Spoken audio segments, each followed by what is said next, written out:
नमस्कार, मैं निरंजन स्वागत करता हूं आप सभी का युवाचार समाचार के डेली डोज पर, जहां बात करते हैं अंतर्राष्ट्रीय मुद्दों की, राष्ट्रीय खबरों की और छत्तीसगढ़ में हुए दिन भर की घटनाक्रम की। तो चलिए सबसे पहले हम बात करते हैं अंतर्राष्ट्रीय मुद्दों की। अमेरिका की एक संघीय अदालत ने देश के राष्ट्रपति के आधिकारिक आवास एवं कार्यालय व्हाइट हाउस को एक और झटका देते हुए राष्ट्रपति डोनाल्ड ट्रंप द्वारा लगाए गए 10% वैश्विक शुल्क को अवैध और कानून द्वारा अनधिकृत करार देते हुए खारिज कर दिया है। ट्रंप द्वारा पहले लगाए गए व्यापक शुल्कों को खारिज करने के उच्चतम न्यायालय के फैसले के बाद अमेरिकी प्रशासन ने 24 फरवरी को भारत सहित सभी देशों पर 150 दिनों के लिए ये नए शुल्क लगाए गए थे। उच्चतम न्यायालय ने कहा था कि अंतर्राष्ट्रीय आपात आर्थिक शक्तियां अधिनियम शुल्क लगाने की अनुमति नहीं देता है। अमेरिका की अंतर्राष्ट्रीय व्यापार न्यायालय ने बृहस्पतिवार को सुनाए अपने फैसले में कहा कि ट्रंप ने 10% शुल्क लगाने के लिए 1974 के व्यापार अधिनियम के जिन प्रावधानों का इस्तेमाल किया वे केवल भुगतान संतुलन संकट की स्थिति में ही प्रभावी हो सकते हैं। अदालत ने 1 के मुकाबले 2 के बहुमत से कहा कि ट्रंप ने उस शुल्क अधिकार का अतिक्रमण किया जो संसद ने राष्ट्रपति को कानून के तहत दिया है।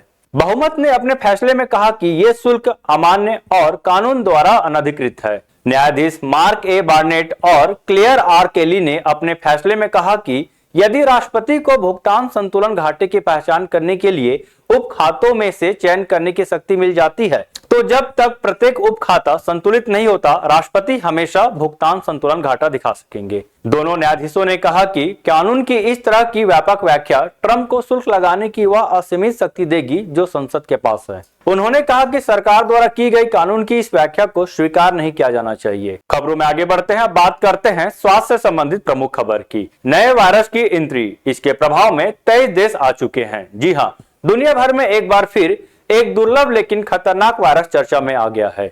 हाल ही में एक डच क्रूज शिप पर हंता वायरस संक्रमण के चलते 3 लोगों की मौत की खबरें सामने आई है।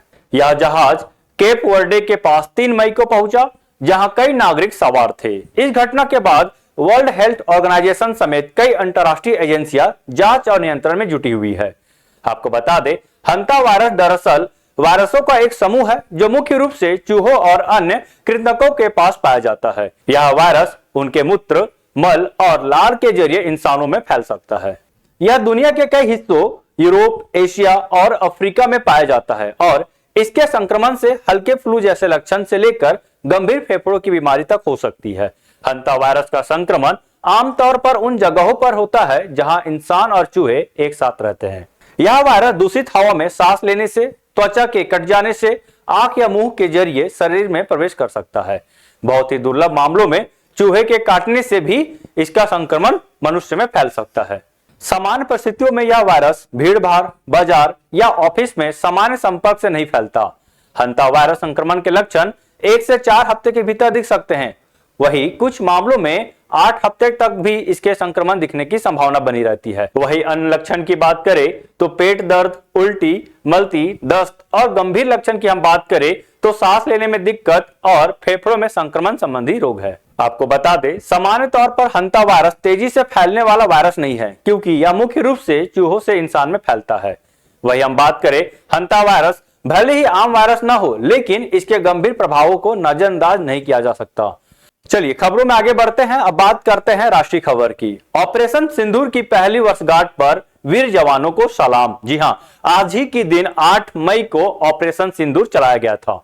देश की सुरक्षा और आतंकवाद के खिलाफ भारत की निर्णायक नीति का प्रतीक बने ऑपरेशन सिंदूर की पहली वर्षगांठ पर पूरे देश में वीर सैनिकों के शौर्य, पराक्रम और बलिदान को नमन किया गया। प्रधानमंत्री नरेंद्र मोदी समेत कई केंद्रीय मंत्रियों, मुख्यमंत्रियों और राजनीतिक नेताओं ने सोशल मीडिया के माध्यम से भारतीय सेना के अदम्य साहस को याद करते हुए आतंकवाद के खिलाफ देश की लड़ाई को और मजबूत करने का संकल्प दोहराया। प्रधानमंत्री नरेंद्र मोदी ने सोशल मीडिया मंच एक्स पर लिखा कि ऑपरेशन सिंदूर के दौरान हमारे सैनिकों ने असाधारण वीरता, सूझबूझ और राष्ट्र के प्रति अटूट समर्पण का परिचय दिया। अब 1 वर्ष बाद भी आतंकवाद के खिलाफ देश की लड़ाई पूरी दृढ़ता से जारी है और भारत किसी भी चुनौती से निपटने के लिए पूरी तरह से तैयार है। प्रधानमंत्री के इस संदेश को देश भर में व्यापक समर्थन मिला और लाखों लोगों ने सेना के सम्मान में अपनी प्रतिक्रियाएं साझा की। रक्षा मंत्री राजनाथ सिंह ने भी इस अवसर पर सेना के शौर्य को याद करते हुए कहा कि भारतीय सैनिक हर परिस्थिति में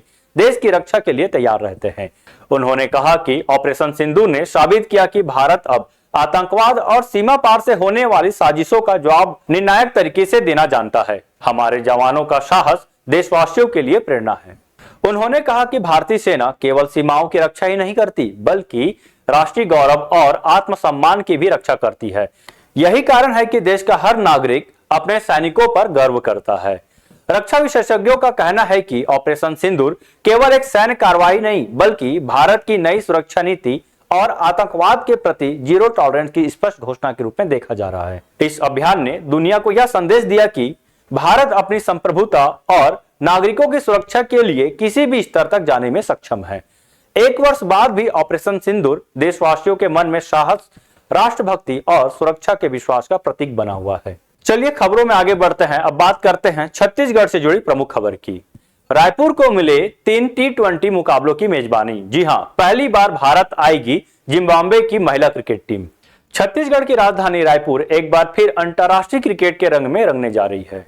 भारतीय महिला क्रिकेट टीम और जिम्बाब्वे महिला क्रिकेट टीम के बीच होने वाली 6 मैचों की इंटरनेशनल सीरीज का आयोजन भारत में किया जाएगा, जिसमें रायपुर के शहीद वीर नारायण सिंह अंतर्राष्ट्रीय क्रिकेट स्टेडियम को 3 T20 मुकाबलों की मेजबानी मिली है। वही खास बात यह है कि जिम्बाब्वे की महिला क्रिकेट टीम पहली बार भारत दौरे पर आ रही है। भारतीय क्रिकेट कंट्रोल बोर्ड यानी BCCI ने गुरुवार को इस बहुप्रतीक्षित सीरीज का शेड्यूल जारी किया।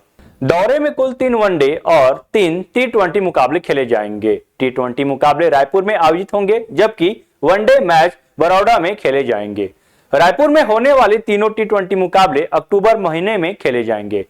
पहला T20 मुकाबला 16 अक्टूबर को, दूसरा T20 मुकाबला 18 अक्टूबर को और तीसरा T20 मुकाबला 20 अक्टूबर को आयोजित होगा।